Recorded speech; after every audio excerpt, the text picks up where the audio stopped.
Assalamu alaikum. Welcome to Radio Ramadan, to Managing Change with Naila and Anila.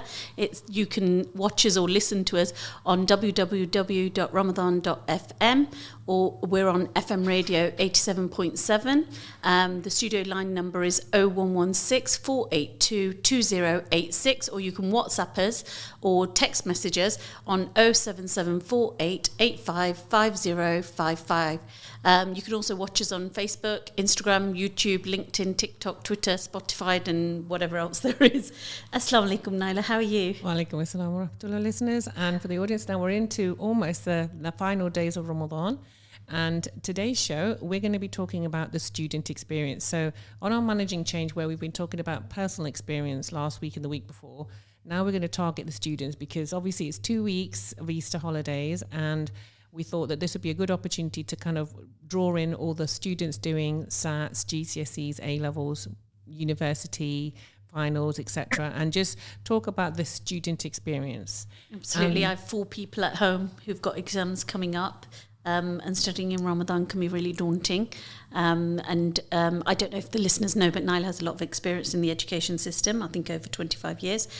So we're in good hands. Do we have a guest today, Naila? Yes, we do. We have Shabneet, who is an accounting and finance student at Leicester, was at QE as a student, went to Sil Valley, and is one of our personal tutors here at QE. Wow. So she's got a lot of experience, not from only the student side, the teaching side. So Shabneet, are you there?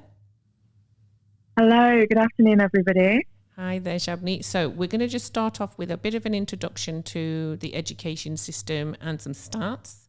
So if we look at the census population, we're roughly about 70 million people living in the UK.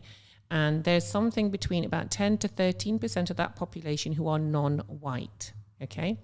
Now, what we understand about that is their life chances, their chances of success are dependent on factors inside the home, okay, and factors outside the home. So if we talk about inside first, your parenting, your parents, their occupation, their social class, their income, the resources that they have available, their attitude towards education has a massive impact on the student experience. Okay, so sometimes parents don't think it matters, it does.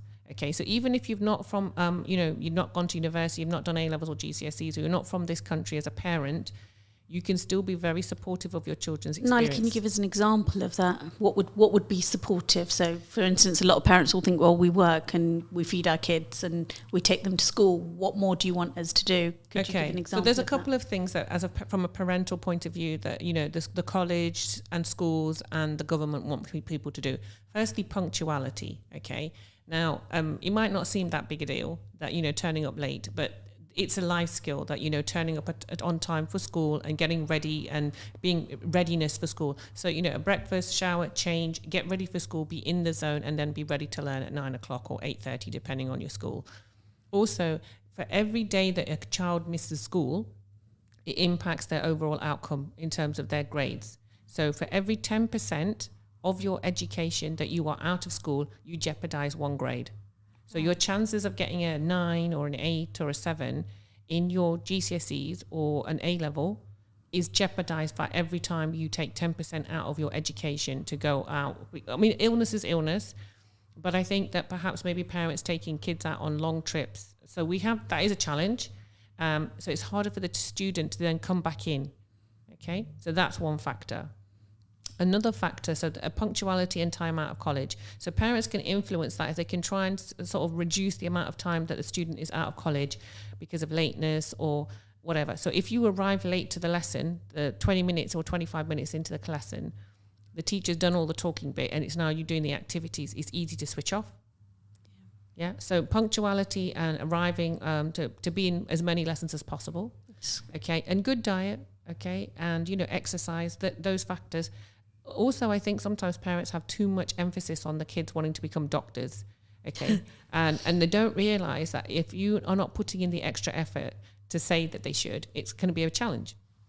Thank you. Okay. Now, outside of school, then comes the peer group, then comes your attitude to learning, your time management, so then your personality and your attitude to learning, which is where I want to bring in Shabneet in this point of the conversation. So, Shabneet, tell me a little bit about your background in education and why you feel it's important.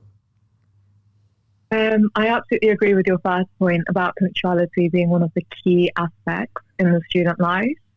For example, from reception until year 10, my attendance was always 97% or above. Wow. My mum was very reliant on, you guys need to go to school, you need to get a good education. Wow. So I absolutely that. And I think that's a really important point. So your mum, even though maybe not have an education in the UK, realised the importance of going to school and making the most of the experience. Now, another thing is I'm presuming that your family comes from not from the UK originally. So the education system would have been something you'd have to pay for. So they appreciated having that opportunity for a free education. So they didn't take it for granted. And she asked you to take all the resources available and do well, right? Yes, of course. So my mum, she didn't continue on with her education after about year 10. Mm-hmm. So when obviously she went on to go and have children, she was always very reliant on my older sister and me, staying in education for as long as possible. She wanted us to go on and go get degrees. She wanted us to do really well because she knew the disadvantage that it would put us at if we didn't have a strong educational background. Okay, now because you're a girl, was there more emphasis about you being financially independent and taking control of your own life? Was that a factor? I grew up with my mum being a single parent. So I grew up with my mum being the most inspirational, independent woman in the world for me. She still is. So because of that, I always had a little notion that always used to push me a little bit further, that I don't ever want to be dependent on anyone around me. I need to do this for myself. I want my own qualifications. I want my own money. I want it all to be self-made. I don't want to rely on anyone in the future. So absolutely. Okay, I think that's a really important point, because I think sometimes, again, there is this element for some people to think that, you know what, I don't have to try hard because I've got, the bank of mum and dad, or I'll marry somebody who's, potentially will be rich now, and I don't need to try. So I think it's good that you had this idea about, being self-reliant, because I think that's a really important point, that you're not relying or expecting that somebody else is going to pick up the slack. If you want certain things, you're going to be going out there and doing that. So tell me about your journey then. So what school did you go to? What secondary school? Secondary school. Soul Valley. I started off in Judge Meadow up until year 8, and then I went into Soul Valley Community College. Okay. Yeah. And what kind of and what made you choose the GCSE choices that you chose? So I chose French, citizenship, and history.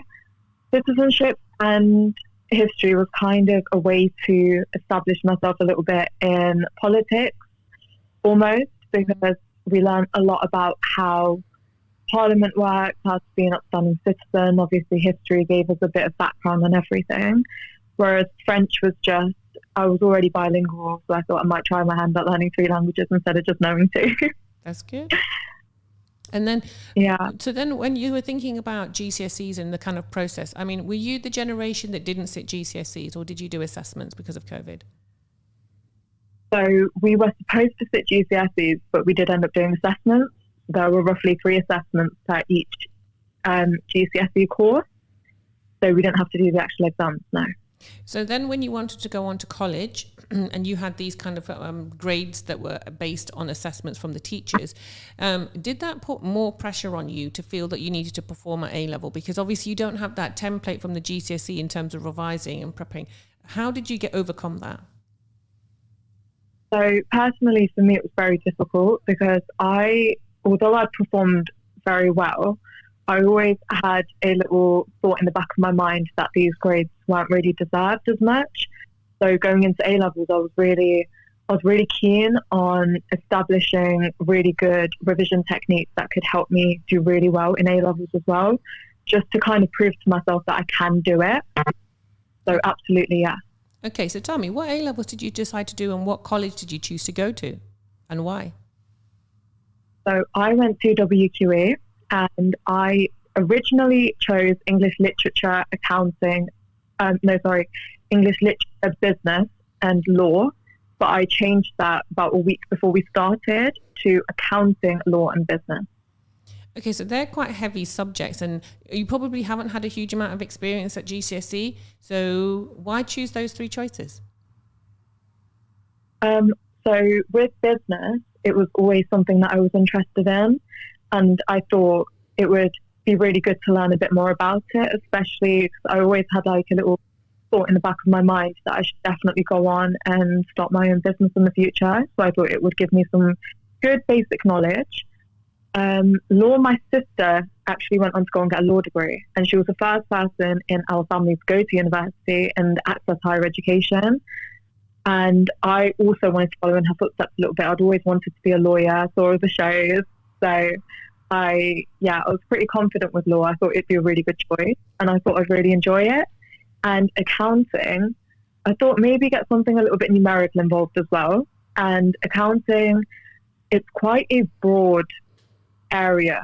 There's a lot of different jobs that you can get within accountancy. There's different divisions, there's tax, all sorts. So I thought it would be a really good choice. I thought these options really covered a lot of base almost. So it would give me a really... Yeah, I think that's a really interesting point that you're making there, Shabneet, because I would imagine that statistically, the ethnic minority non-white population are more likely to do their own startups.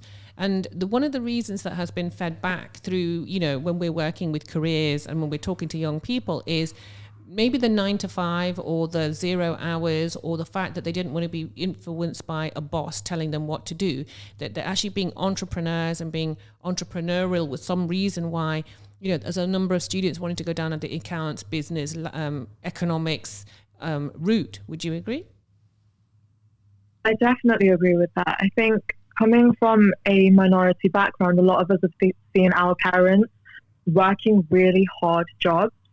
Especially for me, my mum's job was a lot of manual labour as opposed to anything relaxed. And I kind of walked in to perceiving the working life as something that needs to be a lot more relaxed, because I saw my mum struggle so much that I was like, I want to kind of have a different career which won't cause as much stress almost.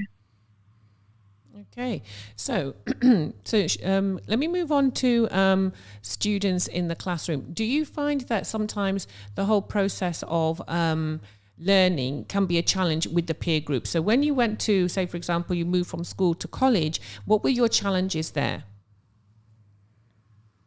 So I didn't go to a sixth form. QE is just a college. So one of the main differences were, unlike in Saw Valley, we didn't have teachers telling us to go to each lesson. And as a result, attendance would really vary. You'd go from a full class of 30 to about 10 people in another class. So not being told that you had to attend was a really big thing, because then missing lessons was really prevalent. Mm-hmm. And did you find that, what was the learning style like? So, QE is seen to be, WQE is seen to be a college that, is much more inclined towards a university experience. Would you say that that's true? And is that something that's appealing, as opposed to students who go through the Lionheart, where it's a much more regimented, controlled environment? Which one would you say would be better? I believe it all depends on the attributes of the individual person that we're looking at. For me personally, I felt like if I went to a sixth form, I'd struggle more, because I liked the independence that going to QE gave me. I liked the fact that it was me that's in charge of my timetable, as opposed to having allocated study hall blocks and things like that. I preferred to be able to do the work when it best suited me. So I do definitely believe that going to a college sets you up a bit better to go to university, because QE was so independent and it was so reliant upon you doing the work yourself as opposed to being told to do the work, that it really helped prepare me for when I went to university, and I wasn't caught off guard how I feel a lot of students have been caught off guard that did go to sixth forms, because they immediately, all the support is just pulled out from underneath them. They don't have someone telling them when to attend, when not to attend, what to be doing with their time. So I feel like they struggled with the transition into university a lot more than someone who went to a college and had already kind of, been used to it, been used to having to rely on themselves a bit more. So absolutely, I think QE really helped me. when it came to independent learning and knowing what to expect of myself. Okay, so at QE they have like personal tutors then. So you are in contact with them once a week, and then on top of that, there's pastoral support. How did that work for you? In first year college, I didn't really utilize my personal tutor as much, just because I didn't feel as connected. And I felt as though it was a bit awkward going to someone that I don't really know and being like, oh, hi, I'm struggling with this. But in second year, my personal tutor was, I think, in a way, they were one of the main reasons how I managed to do as well as I did. They were an amazing source of support. Anything I needed, I was always going to my personal tutor. If I was a little bit stressed, I'd go straight to my personal tutor. It really, really helped me make it throughout the 2 years. And there were really difficult decisions sometimes as well, which I needed to make. And I'll just go straight to my personal tutor and be like, oh my God, I need to speak to you. So absolutely, I think if you can find a teacher, even if it's not a personal tutor, but if you can find someone that, can give you that sense of support and understanding, you should absolutely try to establish a good relationship with them, because it's just any questions I had, I knew where to go. Anything I needed help with, I knew where to go. And I think that was one of the main reasons why I performed as well as I did in A-levels. Yeah, you performed outstandingly. So would you like to tell us what you got in your 3 subjects? So you did accounting, law and business. So what did you finally get at the end of all of that? So my predicted was AAB, and I was getting very nervous that I wouldn't be able to achieve that. But I managed to walk away with 3 A stars. Wow. Congratulations, fantastic. And then that led you to go on to university. And what did you want to study at university? Tell me a little bit about the process for you and how you established what you wanted to do. How did you go about learning? Yeah, of course. So in first year college, I was very inclined to study law at university. I really wanted to be a lawyer. I wanted to be a barrister more specifically. However, as I started to study A-level law and I realised how it wasn't all that I kind of cracked it up to be inside my head, I started leaning more towards accountancy. And it wasn't really, by the end of the 2 years, and when I was submitting my UCAS application, it wasn't so much of a decision that needed to be made, because I'd already established that accountancy was where I wanted to go. So unlike everyone else, I wasn't really like, oh, should it be art? Should it be law? Should it be business? I was pretty much clear and set in what I wanted to do. I really enjoyed it. I felt like I had a good base that would start me off, especially going into university for accounting and finance as well. I didn't want to do accountancy by itself. I thought adding in finance would be a bit more fun. But especially going in, because I'd already done business and law, I was really well prepared for the content, because a lot of it was topics that I'd covered before. So it wasn't really so much decision. So let me just ask you, tell me about how your week structured then. So if you think about your timetable during the week, how were you structuring, this recommended you're supposed to be doing 15 hours of revision weekly during your A-levels. So did you find that you could fit the time in, and were you disciplined about doing it? That was a big thing I wanted to come on today and talk about. 5 hours per subject is what is recommended by QE, and I think most other colleges, which obviously then goes on to equate to 15 hours per week. And honestly, that is completely unrealistic by my own standards, especially for someone, because at the same time I was also balancing working a job as well, and I had driving lessons. And I think at this age, you're very, very busy.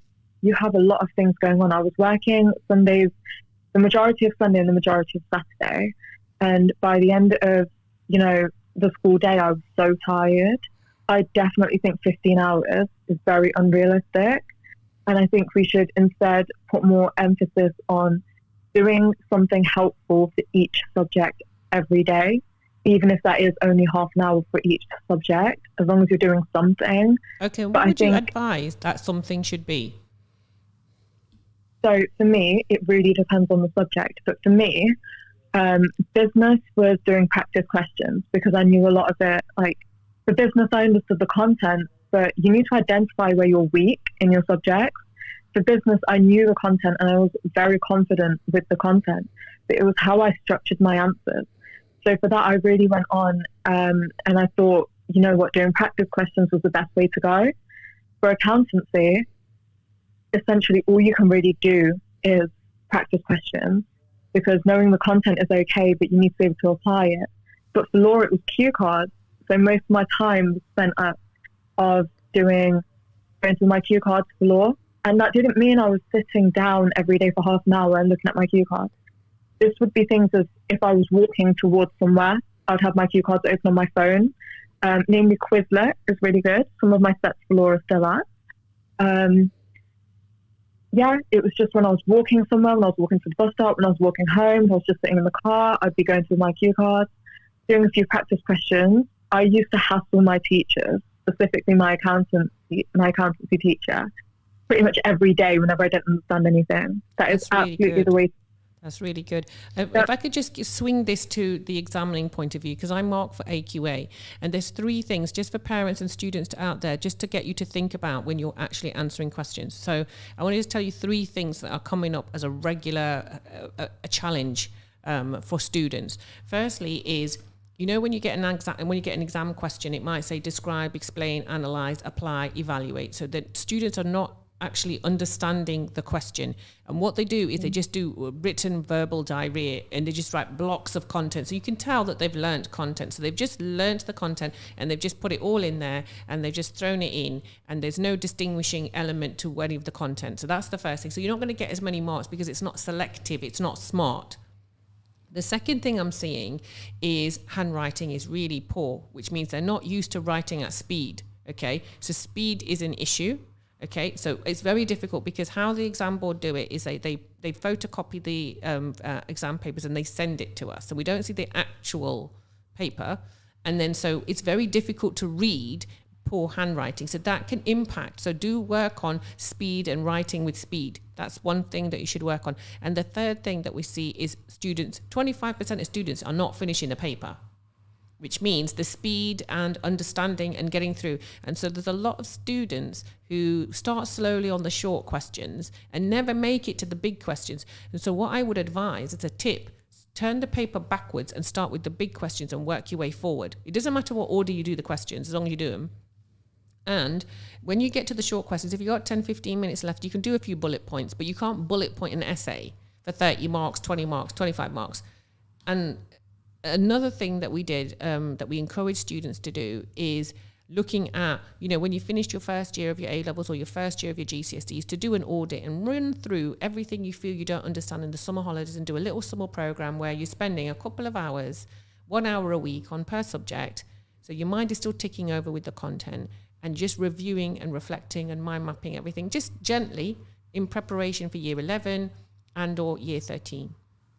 And what would you say to that, Shabneet? What was your techniques over the summer? What did you feel you needed to do to improve your grades from where your mocks were, both at GCSE and A-level, to take you on to the next step? I completely agree with your first point about students not finishing the paper and not writing fast enough. For me, personally, law A-level is very, very content heavy, and they have a lot of long questions. So the first thing that I personally worked on was timing myself whilst doing questions. And that is such a good transferable skill, because even at university, if you do go on to do something like accountancy, a lot of the scripts are done by hand, and it is still so helpful because I know that I can write well under pressure. So I definitely would recommend practicing your questions in timed conditions. Yeah, definitely. Agreed. So a technique that I encourage students to do is, you know, you make a list of all the questions. So you've got short questions, mid questions, long questions. Then you start off with the small ones. So usually the exam markers are sort of a mark a minute. Okay, so if you've got like a 1 mark or a 2 mark questions, just start off with short ones, just to start off. What's it, like a definition or something, and just see if you can do it in the 1 minute, 2 minute. Just find a whole list of them on the specification and exam papers on the websites, and have a look, and you can find that information. You can just start off with the small questions, and then make a list of all the questions and start your way through them, and then time yourself. So another technique we do is called the purple pen. So you start off, you've got 10 minutes to do a 10 marker. Start your timer. Do your 10 minutes. Now, you might find that you can't do it in 10 minutes. So stop the clock, change your pen, purple one, green, whatever you want. then start the timer again, and then finish the question and see how long it took you to do it. Okay, write how much time it took you, hand it in to get marked. Okay, then take it back and then see if you could do it again in 10 minutes. And that's how you build up the speed. And the one thing I used to do was, like they do in The Cube. I don't know if anybody's seen the series The Cube, where you have like 8 lives and you have a trial run. And I used to do this with my students. So I'd say, right, okay, well, let's ask a few questions. What don't you know? Right, okay, you're doing a question in about 10 minutes. Write a plan, quick. Okay, off we go. I'm going to put you under pressure. And keep putting yourself under pressure, because I think sometimes it's a bit like performance anxiety. You've not done a real exam. You go in there and, it's fight, flight, flop, freeze. Yeah. And you've forgotten everything. Okay, so you've got to recreate the exam stress so that when you go in there for real, you've practiced it enough times, you're not going to be scared. That's exactly what it is. I did so many practice questions that by the end of it, there was never a single paper in the actual A-level exam that I didn't finish. I was always asking for extra paper because I went in knowing how to draft really concise answers. So I definitely do agree with that, Naila. So I think it's very difficult sometimes to kind of, let's swing the other way. So we've talked about how to be amazing. Okay, let's swing to the other end of the spectrum. So Anila, just give me some examples of, some of the challenges, with students that you have found, and also through your work experience and your job, that you feel is a bit of a challenge. Where do you feel that there's a problem? So thanks, Naila, for bringing me in there. So I have 4 children at home who've all got exams coming up, and I actually wanted to ask Shabneet, when's the best time for them to revise? Obviously now it's April, they're all revising, but I have some who've got exams next year, and there's always this thing about, Mum, it's too early. So that's one thing I wanted to ask Shabneet. But in terms of the issues when it comes to education, like I said, all of my children are in education, and some of the issues that come up is, number one, they don't know how long their exam is, and so therefore they run out of time because they've not figured out in their head, if it starts at 12 it's going to finish at 2, not 2:30. So I think little things like that, parents should sit with the kids and make sure they do, like I ask my kids, I'm like, how long is the exam, what time do you finish, so that I know they know. And they probably hate the fact that I do that, but I have to make sure they know how long they are. And then I one of my children was given extra time. Not extra time, she could rest her hand because she has issues with her hand. And although the school said that she was allowed that time, they actually didn't give her the time. So my advice to parents is, make sure if your child has any reason to have extra time or rest time or respite or whatever it's called, that you go and you ask your child at the end of the day, were you given that time? And make sure your child checks with the examiner when they go into the exam to make sure they're having that time. So I think those 2 elements of jumping at me. And I think the other thing is, as parents, it's easy for us to kind of want them to work every hour God sends, but actually it's not conducive to them revising well, or for their health to be, for that matter of fact. So I think as a parent, it's nice to kind of, go for a walk with them, take them out the house, get them, because some of, all children are different, but I have some who will work solid, and then I have some who will have to push. So you know who you are, and I think as a child as well, if you're one of those children who needs that push, say to your mum, look, Mum, I'm constantly on my phone. I literally need you to just take it off me. So, and I think the other point is, which Shabneet said, and I know, Naila, you like this point because I think you're one of those teachers that you should befriend, is to, use your teachers, whoever be it your tutor, be it your favourite subject teacher, because they're there to help you. They want what's best for you, and they will support you. And this isn't just at school. This is school, college, university, and actually even at work. So those are my kind of tips. Okay, so let me talk about exam arrangements. So if you have a child that has a learning difference or is neurodiverse, and that means that they might have ADHD traits, autistic traits, they might have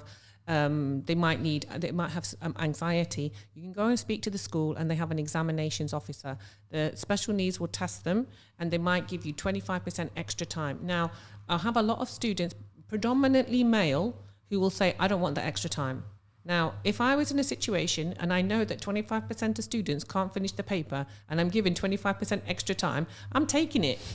Okay, I got more chance of getting an extra graded up by that extra 25% because I've got more time to think it through. I've got more time to plan in my mind what I'm going to do. You know, don't dismiss it. And I think a lot of students say, I don't want that extra help. Yeah. But who's going to know when you put it on your CV that you had extra time? Then nobody's going to see that. Yeah. But you could get a leg up in terms of employment and opportunities and access. What do you think, Shabneet?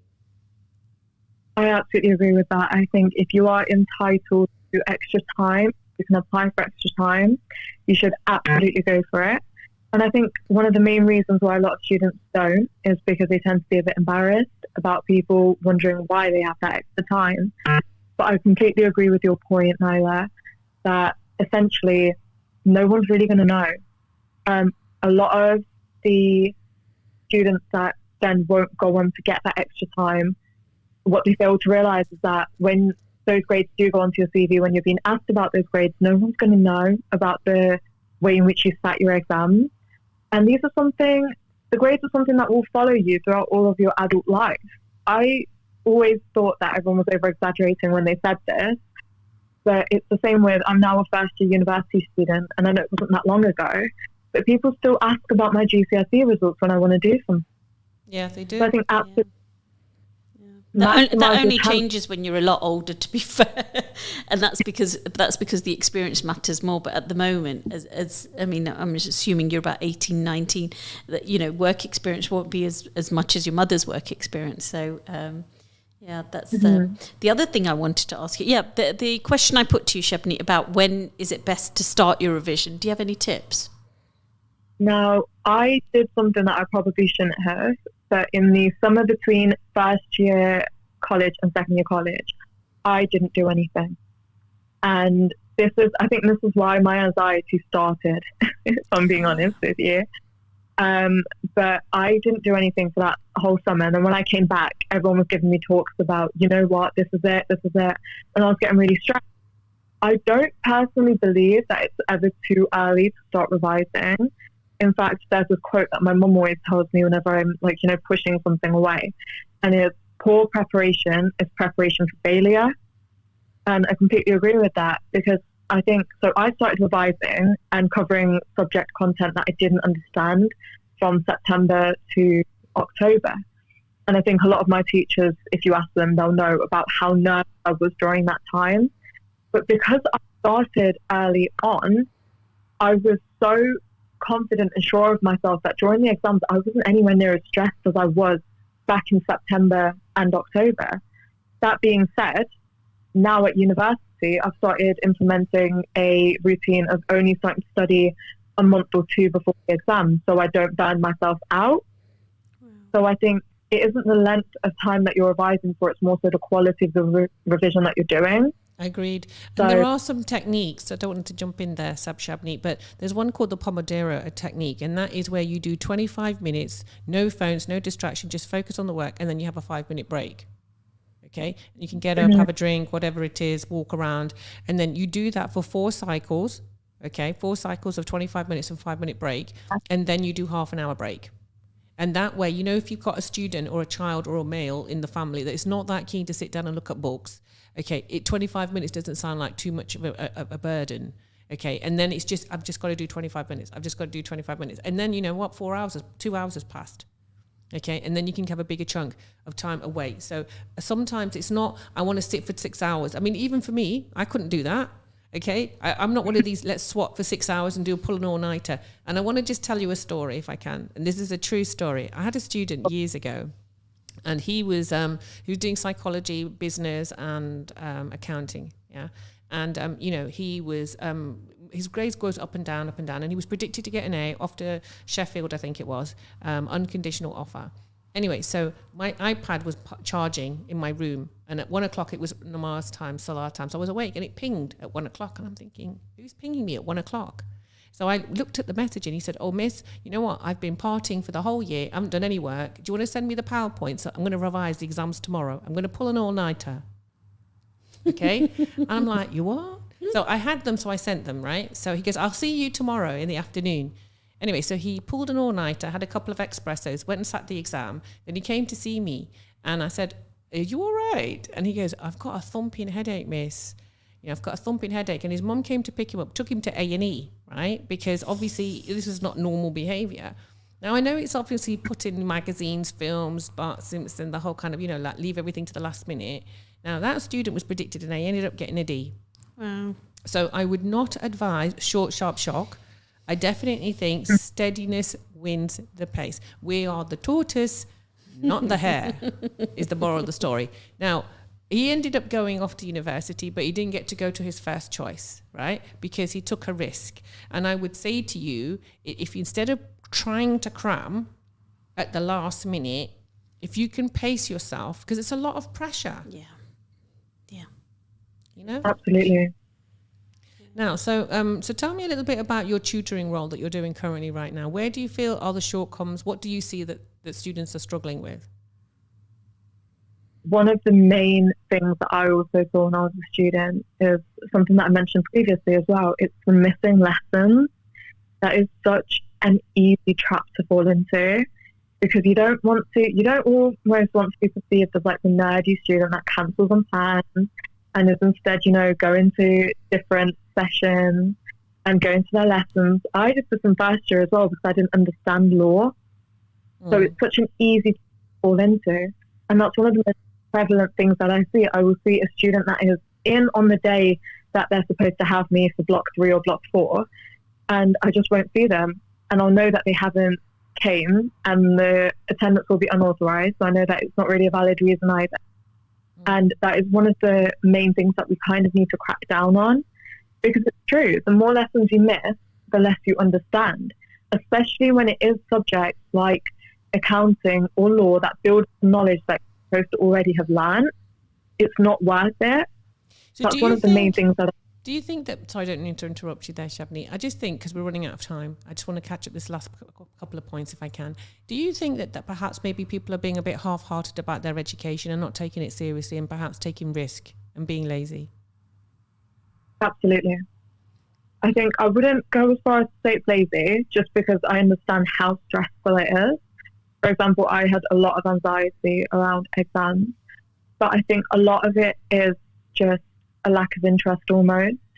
Everyone kind of, I think a lot of students, they tend to have like it will be fine approach, but they don't seem to understand as how much work really goes into these things. And that's completely okay, because it's our job as tutors and personal tutors and teachers to help them realise that.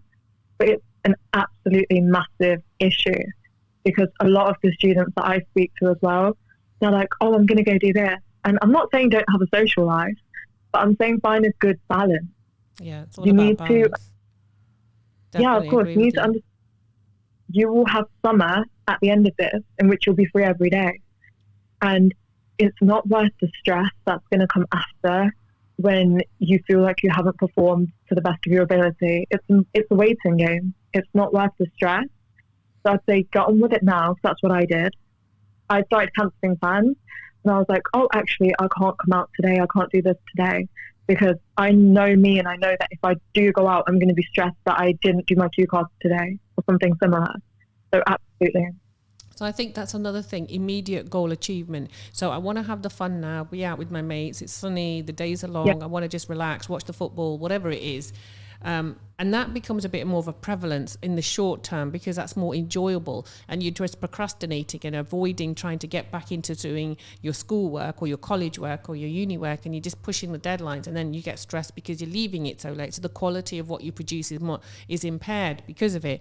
And it's not getting into those habits. It's difficult. There's no solution really, magic one. You've just got to do what you've got to do, because you have to picture your future life. And I think that's something that Shabneet's mum has been really good at, displaying to Shabneet, that listen, if you want the so-called good life or a future where some things are a little bit easier, this is the plan. And I think as parents we can do that, but ultimately it's for the kids to feed into that vision of actually will do really well if we just study these last few months and then make the summer awesome for them, take them out and about and, do the things that they want to do, allow them to do things that they want to do. And also, have that picture of, we're going to do this in the summer when you get this. And I think it's just encouragement. You know how you were saying that there's the internal and then the external. And I think as parents, because a lot of us are parents and we do feel the stress and anxiety, we can't pressure the children, but at the same time we need to be able to give them that, help them with that vision. I just want to say one more thing about the education. I know that there'll be a lot of parents pushing and encouraging their children to study, and they may not always want to do it. And I just want to do the flip side. If your kids don't do well in their exams, they're not a failure. There is always a solution. There is always another career path. And we'll talk about that all in our second program next week. Now that draws me towards, the intentions Islamically. So, Anila, did you want to just talk a little bit about how you feel that we should be as a student trying to encourage ourselves from a spiritual point of view? As we know, actions are but by intentions, and we can make anything religious for us, and we're very blessed in that sense that even the way we eat, the way we drink. Similarly with studying, seek knowledge from the cradle to the grave. In Islam, knowledge is very, very important, and if we see education, including academic education, in that way, then we will be able to achieve what it is that we need to achieve. Just the same way, that we ask the children to get up and pray 5 times. This is good for their soul. This is good for their mindset. This is good for their life. And I think generally, we are a minority in this country, most of us. And, to give the children the vision that, as Muslims, we should be able to show society the best of us. So, gaining that education is also us showing that we are the best of society and we are good for society. So I think, as Muslims, being the month of Ramadan, if we just, studying now, that's ibadah, that is you worshipping Allah and getting rewarded for it, because you are educated. If you just change that intention to you're doing it for the sake of Allah, you will get rewarded. And I think that's a lovely thing, and especially because it's holidays and people can get up for tahajjud and you feel that spirituality. I mean, one of my children is actually studying straight after Fajr, so she stays awake and then she prays and stays up till Dhuhr, and then she'll get her nap after Dhuhr. And it's just really nice way of integrating it into your system, because we are fasting and it is hard for some. I mean, equally I have a child who struggles because she finds it very difficult to study whilst she's fasting. So then she does how you were saying, the 25 minute, that works better. But everybody's got their own different style. Absolutely. And you've got to remember that Islam is a religion where we're supposed to ponder over the creation, ponder over being created, ponder on what our role is, and part of that is getting ourselves educated, educated with a pen, educated and thinking about, what contribution we're making in society, and in doing that is making the most of our time, okay, and utilizing our skills to the best of our capabilities. And if we were living in another continent, in our parents, grandparents' generation, we would not have the opportunities we have here. And, it's really important that we embrace that, because it's free until at least 18. And also, with what's going on in Palestine, one of the most educated places in the world was Palestine. The people of Palestine are amongst the most educated people on the face of the earth, and if they can be getting educations when they're going through what they're going through, or what they have been going through for the whatever amount of years they've been going through, we don't really have an excuse. So it's all about being intentional again. And it's also utilizing your time. In your youth, you've got plenty of time. Your health is good, your wealth is good, your time is good, but essentially, the time is passing and we need to utilize that time effectively. I just want to thank you again, Shabneet, for sharing your insight. You've been quite inspirational for our audience. Thank you for sharing. And next week, we're going to be doing UCAS and everything you need to know about the A to Z of that. So tune in for that show. Thank you, Shabneet. Good luck for the future. Thank you so much. You guys have a lovely rest of your afternoon. Thank you. Okay, thank you so much. So Anila, how have you been? Alhamdulillah, I'm good. I just can't believe there's only one more Friday left. So I'm actually looking forward to going home to do a bit of ibadah, to be honest, because I just think it's going so fast. Yep, trying to catch up with my Quran. Quran. Really fast, and I'm just so happy that that, you know, we've got these 2 weeks where the children, we're not worrying about school run and things like that, so that we can be a bit more present. Inshallah. Alhamdulillah. So yeah. So remember us in your enjoying it. du'as. And like I Likewise. said, next week we'll be talking a bit more about the education system, GCSEs, A-levels, revision and all the rest of it, UCAS and applying for it and all the options. I hope that if we've made any mistakes or we said anything wrong or offended, that you forgive us, inshallah. Remember all the people in Gaza and other parts of the world where there is hardship. May Allah accept all your ibadat, your du'as, your actions, your fasts, inshallah ta'ala. And Make we our will see children you